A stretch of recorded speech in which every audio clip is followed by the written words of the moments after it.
Hey guys, how are we doing? Infinity time. Aleph versus Aleph. It's the Civil War. It's the mirror match. We're playing vanilla Aleph against another vanilla Aleph list this time, and the mission is going to be acquisition. This is my regular Aleph opponent, and it's our first time sort of getting my new Aleph out and facing him. So this will be a fun one. We'll launch straight into it. I'm using the Achilles list that I always use, and he's running his Marut. So it's Achilles versus Marut. Just taking a couple of quick snaps of hidden deployment initially. So this is acquisition. It's a heavily favored second turn win kind of mission. My opponent's chosen to go first, which is a little bit questionable, but he specifically designed a 10 order single combat group list so that he can benefit from not having to lose 2 orders right off the bat. So initially, I'm deploying, a Dazu right next to the objective on my left-hand side in hidden deployment, and a post-human sniper at in my deployment zone on top of a big building. But more importantly, here's a bit of a overview of the battlefield. So let's make the camera a little bit smaller. Get out the drawing pen.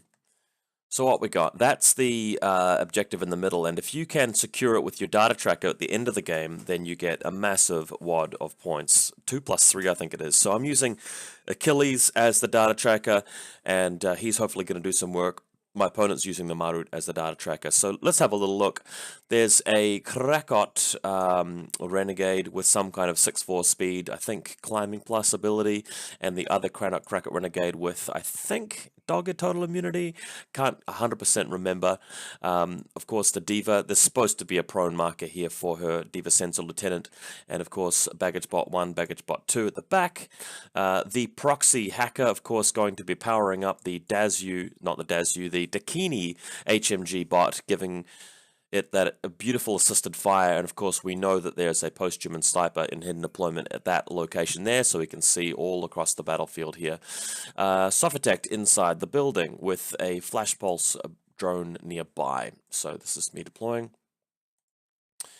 Looking further to the left-hand side so we can see, there was the main objective there. There's a secondary objective over here and over here in the corner. I take my face out of the way. But then you can see the HVT in the mosh pit there, quite handily deployed. We've got an AI beacon there, and then the third one dropped off the battlefield, sadly. Inside the building, I believe Achilles is hanging out inside this little base here.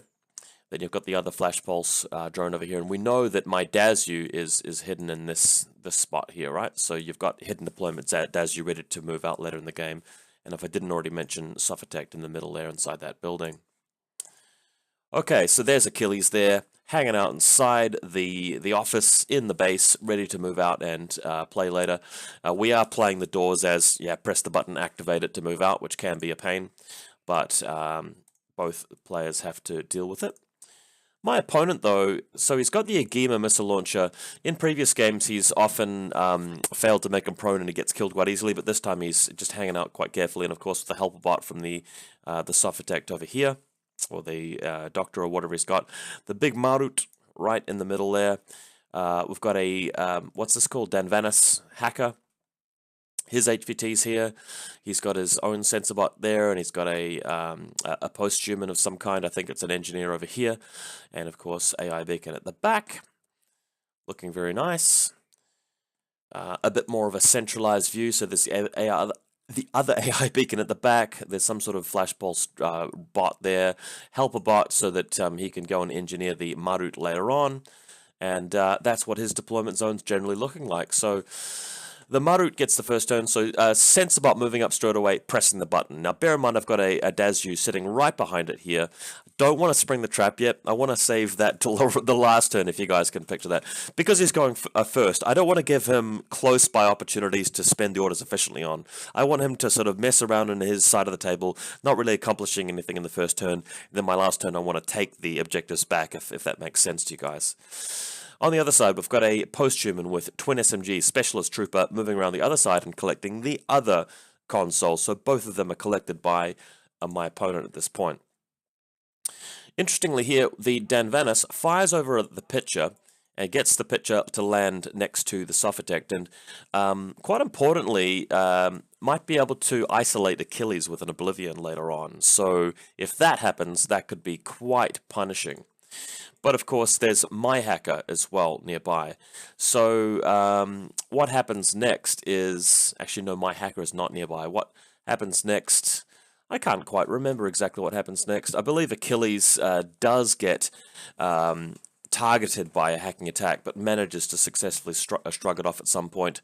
Oh yeah, so what happens here is that because I don't want him to spend too many orders just isolating Achilles, I decide to sacrifice my post-human sniper, shooting at the Danvanis hacker here, and managing to kill her.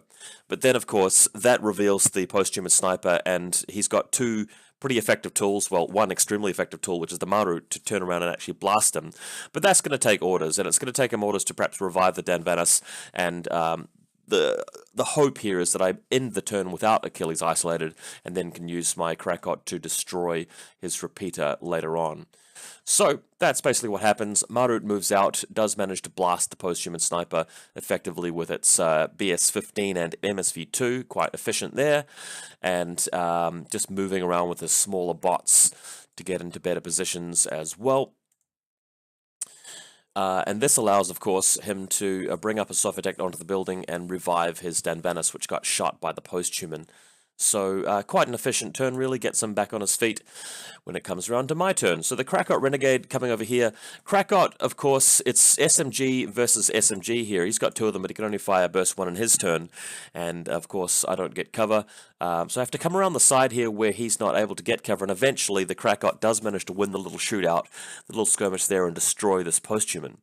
The other Krakot, of course, wants to be able to shoot down there with his SMGs through the forest, unfortunately, and eliminate this repeater, because if I don't do that, I can't move around with the Dakini, can't move out with the bots or Achilles. There's a hacker there who has been revived, and I don't particularly want to have a bit of a hacking war with it because it's got Sucker Punch or something like that. So does remove the repeater, and then we can actually get to work. So with assisted fire going down onto this Dakini here, he is then able to move around the side and potentially shoot at the Marut. Can't shoot against this guy because he's prone. I've circled the Gema here. And these guys also going prone as well. So the Dakini, wanting to just have a bit of a shootout with the Marut. The Marut is not in cover at the moment, but the machine gun is able to drive him into cover. And other than that, though, not really getting too much done with this first turn. I kind of want to stall the game out for a while to get to that last turn where I'm going to be able to hopefully win. So Marut takes a bit of damage, pulls that back behind cover, doesn't get eliminated with any crits or anything fun, and we've got the Krakot sitting around here. So in his turn, because my turn doesn't really accomplish anything, he wants to get the Marut around to a position where he can knock out this Krakot, who's going to be sitting there, going to be able to control that objective at the end of the game if he just leaves him there.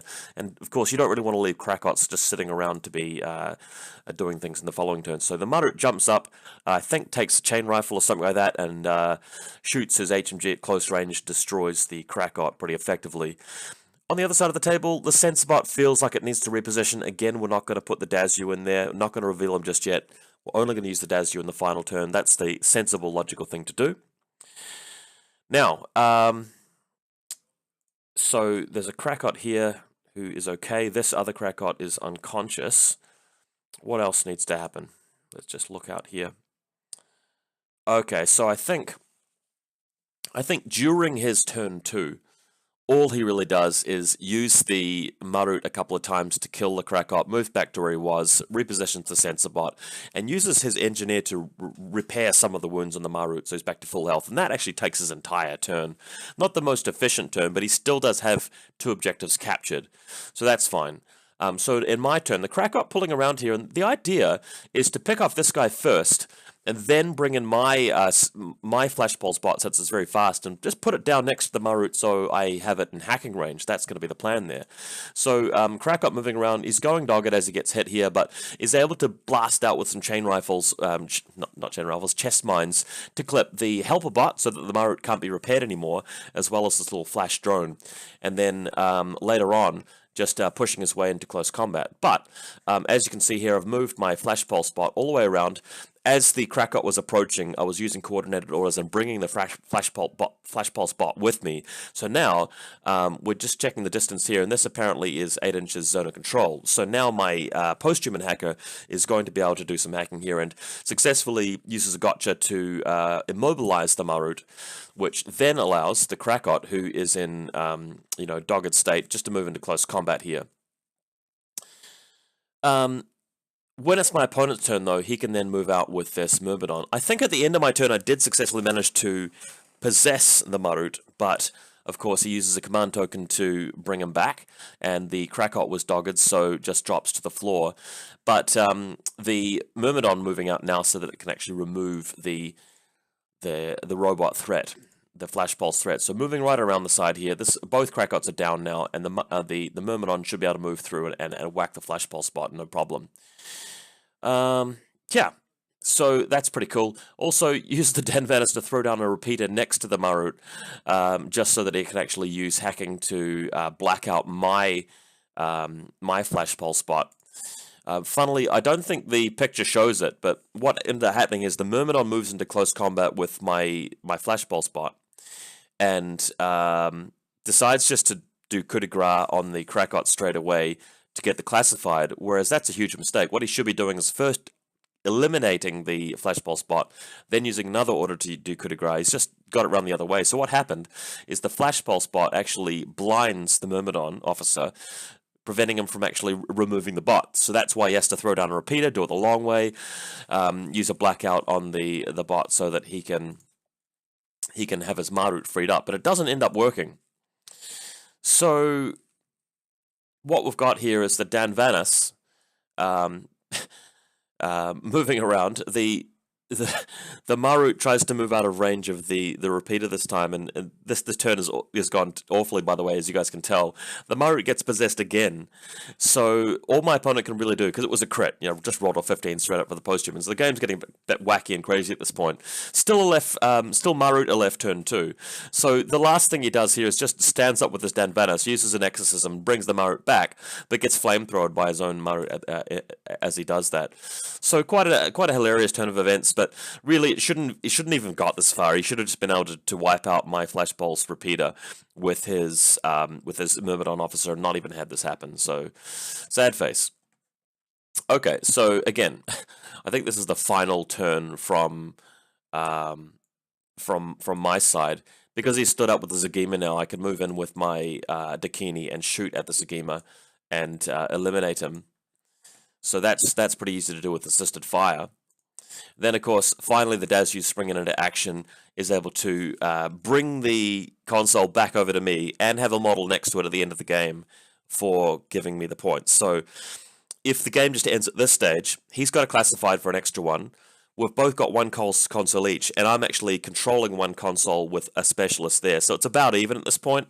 So to win, I either need to get something in range of his HVT, or just go straight for the middle, or send a specialist over to his side. But no, we're going to play Achilles, because Achilles hasn't really had much of a chance to do anything. So he's put his Marut into, not into suppression fire because he got possessed. So Achilles now moving forward. What Achilles has to do here is not get blown up by the explosive round. So he moves up, shoots his Spitfire, wins the face-to-face roll, and every single time he's moving 6 inches further towards the objective. But if he ever gets hit, then that could be problematic. So what happens though is in the second move, he does get hit, fails all 3 armor saves, and gets floored. So he's unconscious now, but we do have a Sophitect. So the Sophitect can move around, and she's only got one chance to do this because the Marut is going to blow her up as well. So the Sophitect coming around the corner, successfully reviving Achilles, bringing him back to 1 wound. So long as Achilles doesn't get hit again by the explosive round, he's okay. So moving next to the objective, luckily Achilles does win the face-to-face roll against the Marut at this point. And we're able to leave Achilles there as the data tracker to control the final objective, giving me a bonus 5 points, which is more than enough to get a big win. Note that, though, I did move my Diva up at the end of the game to control this objective, and the Myrmidon officer can't do anything about it because he's still technically in close combat with the Flash Pulse bot. So, end of game, you've got the Dazu having picked up this objective and controlling it. Achilles as the data tracker controlling the middle objective, and the diva controlling this console, even though it belongs to my opponent.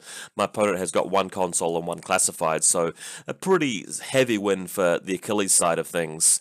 But it was a bit of a funky game. I felt like if my opponent had managed his first and second turn a bit better, and sort of done things in the right order and maybe done a bit more damage to me, this could have actually been quite a hard game to win. Also, there was a turn where his sensor bot was just idling. He should have just discovered. He should have just used the sensor sweep to discover the Dazu, destroy it. Then what am I going to do? I don't have a specialist to take back that console, and he can actually have the sensor bot into base to base with it at the end of the game. So just a few mistakes there from my opponent made it a bit easier for me to do this thing. Hope you guys enjoyed this one. We'll have plenty more Infinity coming soon. Hopefully some more strategy and army review videos. But in the meantime, hope you guys like this one. See you again.